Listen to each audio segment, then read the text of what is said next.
আজ চলতি আইপিএল এর ফাইনাল আর মেগা মঞ্চে কিন্তু মুখোমুখি হতে চলেছে রয়্যাল চ্যালেঞ্জার্স বেঙ্গালুরু এবং পাঞ্জাব কিংস। দীর্ঘ 18 বছর পর এই প্রথমবারের জন্য কিন্তু পাঞ্জাব কিংস কিংবা রয়্যাল চ্যালেঞ্জার্স বেঙ্গালুরুর কাছে সুযোগ আছে প্রথম আইপিএল ট্রফি জয়লাভ করার। সেটা শুধুমাত্র সম্ভব হবে এই একে অপরকে পরাস্ত করতে পারলেই। আজকের এই গুরুত্বপূর্ণ ম্যাচটি কিন্তু নরেন্দ্র মোদী ক্রিকেট স্টেডিয়ামে অনুষ্ঠিত হবে। আপাতত এই মাঠে কিন্তু একটি ম্যাচ খেলেছিল পাঞ্জাব কিংস। তারা গত ম্যাচে মুম্বাই ইন্ডিয়ান্সের বিরুদ্ধে দুর্দান্তভাবে জয়লাভ করেছিল এবং কিন্তু তারা যোগ্যতা অর্জন করে নিয়েছিল। নরেন্দ্র মোদী ক্রিকেট স্টেডিয়ামে কিন্তু এই 4 বছরের মধ্যে তৃতীয়বারের জন্য আইপিএল এর ফাইনালটি অনুষ্ঠিত হচ্ছে। আর এই আইপিএল ফাইনালে এবার দেখা যাবে নতুন দুই দলকে, পাঞ্জাব কিংস এবং রয়্যাল চ্যালেঞ্জার্স বেঙ্গালুরু। 2016 সালে শেষবার আইপিএল ফাইনালে পৌঁছেছিল রয়্যাল চ্যালেঞ্জার্স বেঙ্গালুরু দল।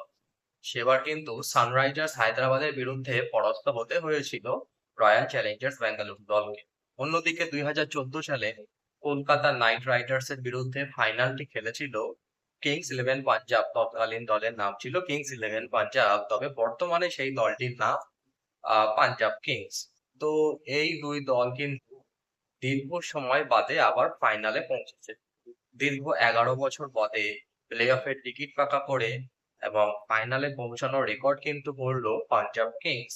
তাছাড়া গত ম্যাচে তারা মুম্বাই ইন্ডিয়ান্সের বিরুদ্ধে যেভাবে পারফরমেন্স দেখিয়েছেন তা কিন্তু সত্যি একটি অবিশ্বাস্য জয় ছিল মুম্বাইয়ের মতন বোলিং লাইন আপের বিরুদ্ধে। অন্যদিকে রয়্যাল চ্যালেঞ্জার্স বেঙ্গালুরু কিন্তু এই মৌসুমে প্রতিটি ম্যাচেই কিন্তু দুরন্ত প্রদর্শন দেখিয়েছে। বলা যেতে পারে তারা ঘরের মাঠে হয়তো সেভাবে ডমিনেট করতে পারেনি বাকি দলগুলিকে, তবে তারা কিন্তু বিপক্ষ দলের হোম গ্রাউন্ডে গিয়ে জয়লাভ করেছে। সেই অর্থে নরেন্দ্র মোদী ক্রিকেট স্টেডিয়ামও কিন্তু তাদের বিপক্ষ দলের মাঠ, যদিও এটা একটি নিরপেক্ষ ভেন্যু। দুই দলের কাছেই কিন্তু এটা নিরপেক্ষ ভেন্যু। তো বন্ধুরা, আজকের এই গুরুত্বপূর্ণ ম্যাচটি কিন্তু দুই দলের কাছে গুরুত্বপূর্ণ।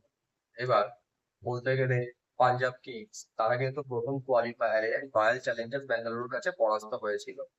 তবে সেই ম্যাচটি কি বলতে চাইবে অবশ্যই পাঞ্জাব কিংস। অন্যদিকে রয়্যাল চ্যালেঞ্জার্স বেঙ্গালুরু তাদের যে ছন্দ তারা বজায় রেখেছে বিগত ম্যাচ ধরে, তারা কিন্তু পাঞ্জাব কিংস কে প্রথম কোয়ালিফায়ারে মাত্র 101 রানের মধ্যে কিন্তু পরাস্ত করে দিয়েছিল।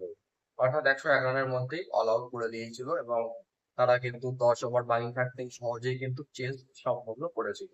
তো আজকে রয়্যাল চ্যালেঞ্জার্স বেঙ্গালুরু দলের স্ট্রেংথ কথা যদি বলি, তাহলে কিন্তু রয়্যাল চ্যালেঞ্জার্স বেঙ্গালুরু দলে জোশ হেজেলউড, সুয়াস শর্মা এবং ফিলিপ সল্ট, এই তিনটি নাম।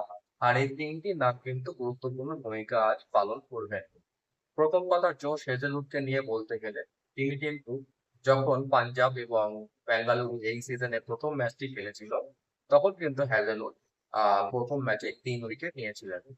এরপরে বলতে গেলে যে লাস্ট ম্যাচ দুই দলের মধ্যে খেলা হলো সেখানেও কিন্তু 3 উইকেট নিয়েছিলেন হেজেলউড।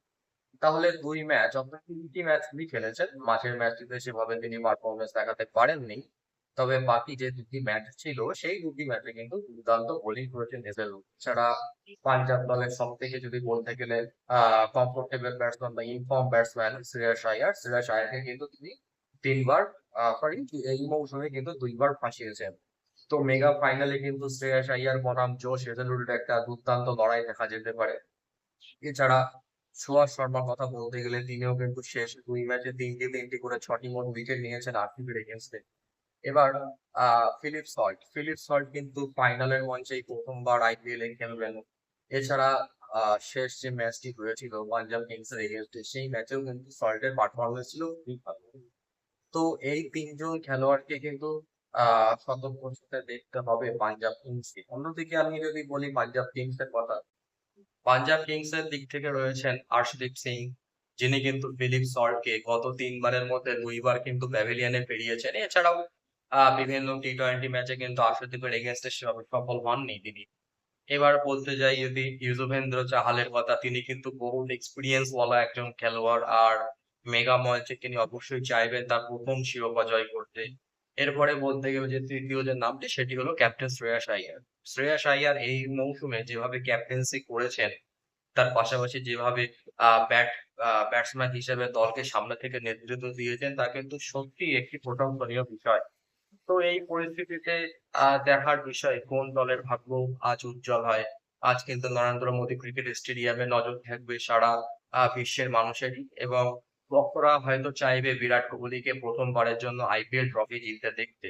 অন্যদিকে বেশ কিছু ভক্ত যারা আছেন তারা কিন্তু চাইবেন শ্রেয়াস আইয়ার নেতৃত্বে পাঞ্জাব প্রথমবারের জন্য কিন্তু এই আইপিএল শিরোপা জয়লাভ করে।